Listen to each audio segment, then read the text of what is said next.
Hey everybody, welcome back to Building Your Empire with SophieZo. I'm excited for yet another amazing guest. Today I have a friend and colleague, Dr. Carrie Johansson. Yes. And Dr. Carrie is a psychologist turned speaker and author who specializes in helping people learn how to navigate life's chaos with more ease. Hey, I can relate to that. She has 20 years of experience as a therapist treating individuals with anxiety and trauma and is now bringing her focus to larger groups through books, workshops, and keynotes. She teaches self empowerment using evidence based information to get people out of victim mode and to creating the type of rich, meaningful life they have always wanted to create.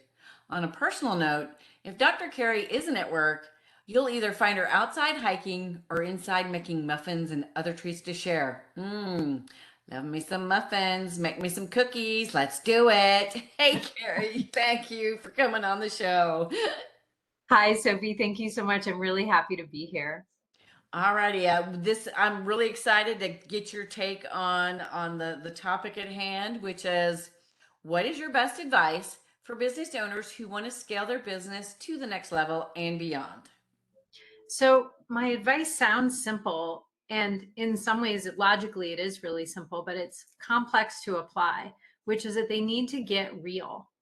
They need to get real about what is working and what isn't working, and to do an assessment beyond just how they feel about things. So, how you feel is important information, right? If you're excited about something, if you're nervous about something, all of those emotions are certainly important to pay attention to. But at the end of the day, emotions are not linked very well to action. And big emotions, particularly big negative emotions, tend to actually put us into inaction. So anxiety and fear will shut us down. Even excitement, sometimes then will just be spinning instead of moving forward. So moving beyond emotions means doing an assessment of what is actually going on in reality. What are you thinking? What are your best next steps?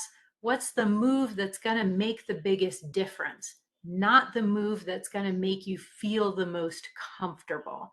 So it's kind of taking emotions and noticing them and then tucking them off to the side and getting real about the rest of it. And then you can do an honest appraisal about what's working really well, what isn't working very well, what are the actual resources I need to take my business from here to here and then hold it until we want to go up to the next level. I love that because you're not ignoring emotions, Nope. and you're letting them be a sign as opposed to a trigger. Yes. And letting because emotions are that inkling that something is working, not working, good, bad, whatever. But it's like, okay, let's not wallow in the emotion and not do anything about it. And let's not, what, because you're right, good or bad, excitement or, upset. I just recently came through the whole reliving the old fashioned hustle grind go way of life until Yep. I came, I literally came to a screeching halt with COVID in bed, and so if you ignore the emotions and all of that comes with it, you're gonna potentially crash and burn. Mhm. But if you don't, and you do the reality side of it, because there is that work of, well, why am I feeling this? But feelings, like you said, come down to thoughts. What are you thinking? What are you doing? Because ultimately, action is what gets you from A to B, and that's what's important. So when you are working with people who are trying to grow a business and do things, and for me, you're a psychologist, and by trade initially, Mhm. but you've moved into group settings and workshops and things. So where do you start when it comes to helping someone get real? Well, and a part of getting real is understanding that you can't wait until you feel comfortable to make a move. And the interesting thing, especially if somebody's looking to make a big change and they want to grow their business, and one of the things that you talk a ton about is like You go from 500 to a million, then you go from a million, and let's get you even higher. If you wait until you feel motivated, calm, and comfortable to make anything happen, you're going to be waiting forever. Because if you look at a learning curve, right? Like, I'm going to draw this out for those of you who are just listening and can't see the video. At the bottom, you're at the bottom and this is where you are. And then there's a line that goes up and across. And motivation comes at the end. Motivation comes with mastery and with some, confidence comes after you've actually gotten the ball rolling and you're seeing some positive results. So when we are waiting, particularly as entrepreneurs, we're waiting till we feel comfortable and then we're going to level up. The answer is that the inherent issue with leveling up is that it requires feeling uncomfortable. It means that you have to be willing to do something hard, and then the good feelings will follow. But action follows a commitment to action that is typically a thinking born activity. Action almost never follows an emotional response to something unless it's immediate, right? You're sad and then you start crying, feeling action.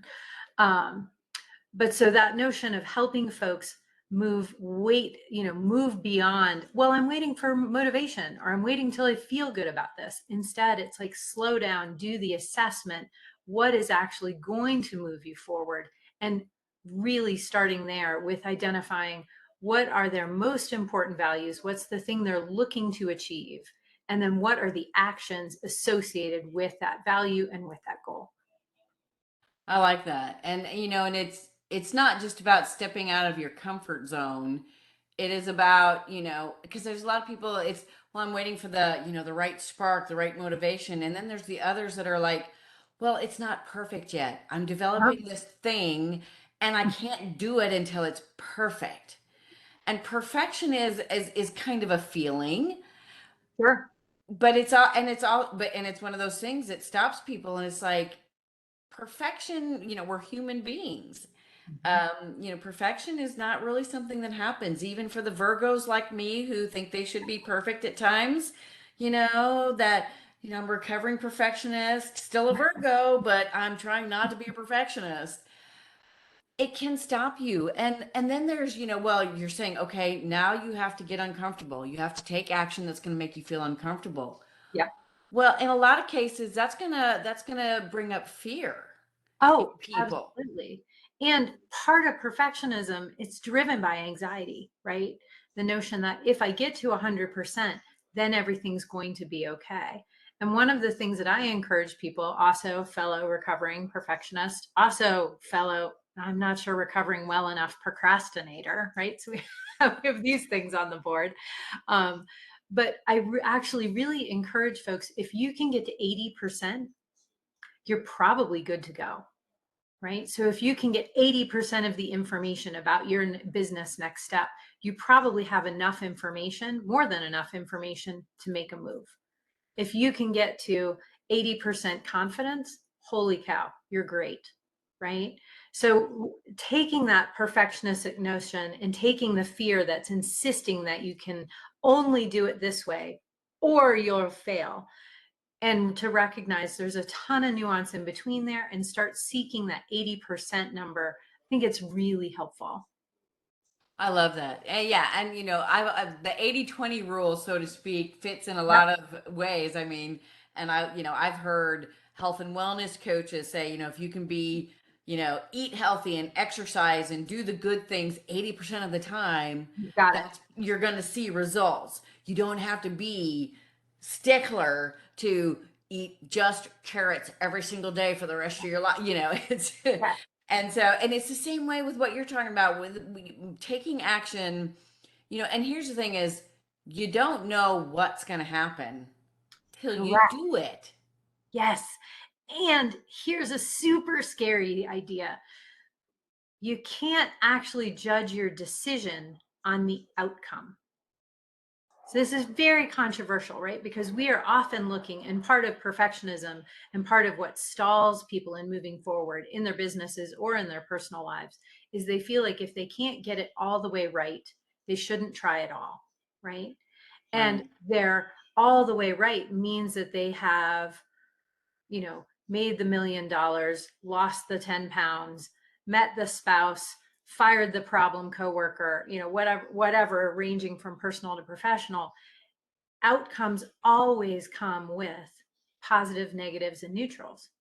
So when we are trying to make decisions based on like, well, I will only think this is a good decision if I get X outcome. And the answer is that sometimes we get X outcome when we've made a great decision. And sometimes you can make a really poor decision and still get a reasonable outcome, and vice versa. Sometimes you can make a great decision based on the information you have at the time and not get the outcome that you want. And this is where, and I'm not trying to scare anybody, but this is where that notion of assessment comes in. And so checking along the way, checking the process is a much better metric than trying to insist on a certain outcome. So checking along the way, am I moving towards the direction I want to be moving? Does this launch that I did, has it actually netted me some income? If not, why not? Let me tweak this, try this differently. And I would imagine you and your team are experts at taking a look at some of this, right? This is a piece of what you do for people. And so do you feel the same way? Like, do you feel like checking along the way is more important than waiting for a perfect outcome? Oh, absolutely, because there is no way to know what the outcome really is going to be.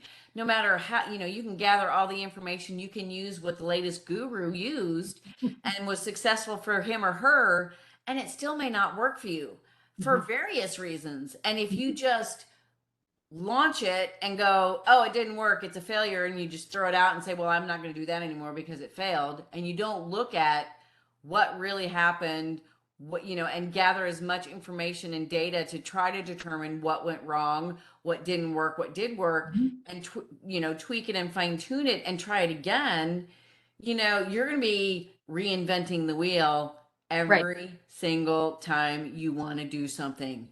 And Yep. that becomes overwhelming and frustrating, and you start bringing in those negative emotions that start making you want to stop because it's not working, because you're living in the failure of it, or the not as good as you wanted of Mhm. it, instead of being real, looking at what you did, what the process was, what the statistics were on, whether it's Yep. open rates and click throughs, all those different things.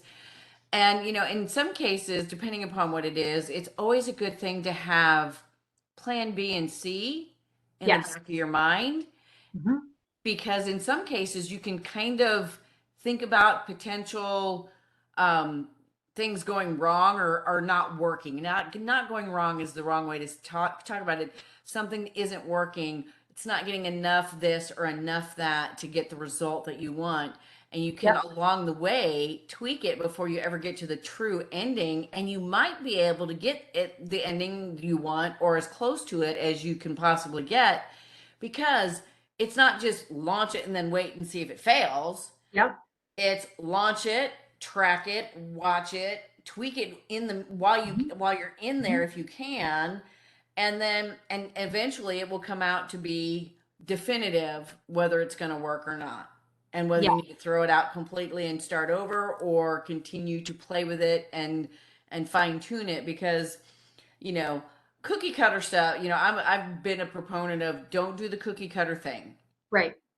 because there, for so many reasons, depending, it could not be a match for you, your business model, your personality, how you work, how you want to deliver what you do. There's so many reasons why cookie cutter, especially the cookie cutter results that guarantee six figures in your next launch, or $1 million in 6 months. It's like, Uh-huh. okay, all Yep. right, yeah, sure, but and, an example I like to give, I love Tony Robbins. I love Dean Graziosi. They're Mhm. amazing gentlemen. They have amazing businesses. They make lots of money doing what they Yep. do. But they also have a following that is ginormous, Right. that will generally buy anything they put out there, Right. Whether it's good or bad. whether it's good or bad, Mhm. because it's Tony Robbins or Dean Graziosi. Yep. They will buy it because it's them, and they, the presumption is, oh, if Tony's putting it out, it's good, it's going to work for me. Mhm. And if you use Tony's funnel or Tony's whatever, and you do the exact same thing, but you don't have the But you're not hundreds of Tony. thousands of people in Yeah. your network, both your email list, your social media, and all the great partners like the Dean Graziosis who are going to promote it for you too, you are not going to see the same $1 billion success that they see. Right. It's just not going to happen. And so many people get caught up in the hype and all of that and say, well, if Tony did it and made $1 million, I can do it too, and I'll make $1 million. And then they're very disappointed when they don't. But don't you think that's a part of getting real? Because part of getting real is being yourself and Absolutely. figuring out and identifying what portions of yourself are real strengths that you can leverage and bring into building your business. Are there some parts of yourself that are your weaknesses and you're going to need some help either to get around them, right? By delegating something or to work hard to minimize your weaknesses, right? Like, Right. and it's important if you're always just looking at, oh, well, Tony's doing it this way, I have to do it Tony's way, instead of like, what am I most comfortable with? What are my strengths? And then putting that out there, that again is part of that reality based orientation of let's actually pay attention to what works for the audience I'm looking at, reaching, and what works best in terms of my favorite delivery style. And once you put Absolutely. those things together, people can feel when folks are disingenuous and they don't like it, right? Right. Right. They really do like genuine connection. And so if you're being genuine and being more yourself and then targeting a specific audience that you've identified well, you're going to do so much better than trying to copy someone else. I love it. I mean, and that is a part of getting real. Exactly. The cookie cutter thing from somebody else, you know, it can be a starting point. Let's start with Yes. that and let's get real with it and see Mhm. what pieces and parts of it we can actually use authentically and genuinely, and then fill in the rest with what is us and what we want to do Yep. with it and make it ours. And of course, you don't want to do anything like copyright infringement or any of that. I'm not talking No, about no, no, that. of But course not. there is a way to take a cookie cutter method or multiple cookie cutter methods, pull out the pieces and parts that you like and that you think will work for yourself, your business, and your audience, and make your own. Yes. That is going to be the best thing that you can do without literally creating it from scratch, from the ground up, with no input from any outside sources. Yep. You do need the outside sources, the outside training, the outside information of what's trending in the market and what's working in the market, kind of a thing. But you don't have to do it exactly like anybody else, because one final piece of this getting real that I want to touch on is when you're doing what somebody else is doing, you put yourself deeply into comparison mode. Yes. And And comparison complete. mode is not being real. It's not being real, and it comparison mode tends to invite in. It sends like a platinum, you know, platinum wrapped invitation for anxiety to come in and run the show. Because as Absolutely. soon as you're comparing, you're either elevating yourself above someone else. Oh, well, I would never do that, right? Or you are denigrating yourself below someone else. I can't believe what they have, right? And Right. neither one is, again, get real, neither one is reality, or rather, both are reality. Hey, this person's better than you at this. You're better than this person at that. Okay. Everybody has strengths and weaknesses. Now, working with your reality, what would you like? So, one thing I recommend to people who are getting a little bit lost in comparisons, especially if they're getting lost in jealousy comparisons, right? Like, oh, I wish I had X, is to notice what is that X that they're looking for. And then see how they can invite that into their world on purpose in their own way, Right. right? I love So, that. if one person's coming to you and they're at the $500,000 mark and they see a competitor who's at the $2 million mark, if they're spending a ton of time and energy just lamenting that they aren't at the $2 million mark, they're going to go very far, right? But if they say, like, hey, I know so and so is at the $2 million mark, and here's what I would enjoy doing with with 2 million in gross revenue, right?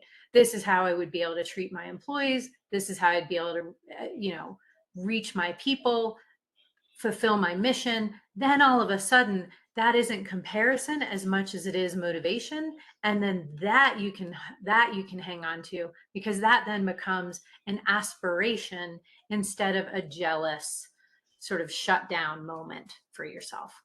Absolutely. Well, and I like that you turned a dollar amount into, what does that dollar amount get you? Oh Why, yeah. it's like, I want $2 million. Well, why do you want $2 million? Why? What are you going to do with $2 million? Is that just some random number that you think you need to make to be special or successful or important or just like whoever? Or is it something that is a really legitimate goal to bring you what $2 million will bring you? if because if you don't need $2 million to be happy getting the things you want and the things you want to do in your business, then why shoot for $2 million? I mean, Yep. I kind of learned that lesson myself. I set a number goal for this year. Halfway through the year, I went, I'm not going to meet that goal. Mm-hmm. Do I Okay, care? that sucks, but here's the thing. My ultimate goal is not money. It's well, I mean, it's money, but it's not a specific dollar amount, because I don't necessarily need $1 million to have my dream beach house in Florida on the beach. Right. So, like you said, I'm getting real. I'm focusing on what I really want, and I need the money in combination with my husband's money to buy the beach house of our dreams in Florida on Great. the beach. Who knows I don't even know how much I need to do that. So, shooting for $1 million, it's like, well, that was just some random number to go, oh, I'm a millionaire now. Woohoo. Well, and then notice when you tied it into the values, right? Which is what is important to you? What do you stand for? It sounds like one of the things that is important to you and your husband is to have a place where you can go and relax on the beach in Florida. Understanding that and having a foundation of a value is a much more valuable way to then choose your next action. So, your next action, once you've figured out what that is, right? Your value, place to rest in Florida on the beach. Great. Now you have a next action item, which is really concrete. Let's go research how much is property in the place that you want to live. Or maybe you guys need to take a weekend and pop down and go and explore places that you want to live, right? Like, it ends up being tied to concrete action in a way that I want $1 million, which is kind of just an amorphous goal, seems concrete because there's a number in there, but it's actually a pretty amorphous goal because it isn't tied to a value.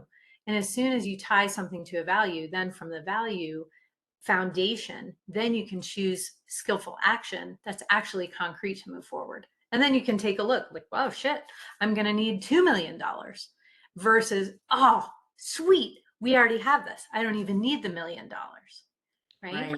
Get the information. And then once you have the information, then that puts you on a path towards another concrete action that you can take. Yes, no, I love it. All right. So, Carrie, we could probably talk all day. All day. Good. But, that's not what we do here. We kind of try to keep it brief. So, tell my listeners where they can find you, how they can get real with you, how they can, learn more about what you and what you do, to see if they, want to have, if it's a fit for them. And if you have something to offer them, let them know that too. That would be terrific. So I would ask that folks reach out to me directly through my website, selfhelponthego.com. Happens to be the same name as my book, which is available on Amazon, selfhelponthego.com. And reach out and send me an email, and I would be more than happy to give you a 50% discount on my upcoming course, which is all about making stress your superpower. So you reach out to me on my contact form on my website and let me know that you heard me on SophieZo's podcast, and you will have an automatic 50% off on my course. So Awesome. I love it. Thank you so much. And I'm sure they will love it too, because everybody has stress.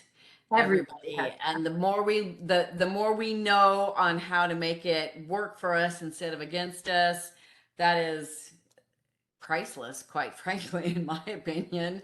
But anyway, Thank you so much, Dr. Carrie, for being on the show today. It's been a great pleasure having you. And to my listeners out there, if you liked what you heard, be sure to subscribe if you haven't already. Share it with your friends and colleagues and let them know that we can get real and we can be successful. And Dr. Carrie can help you do that. So that's a wrap for today, and I will see you all next week. Thanks, Sophie.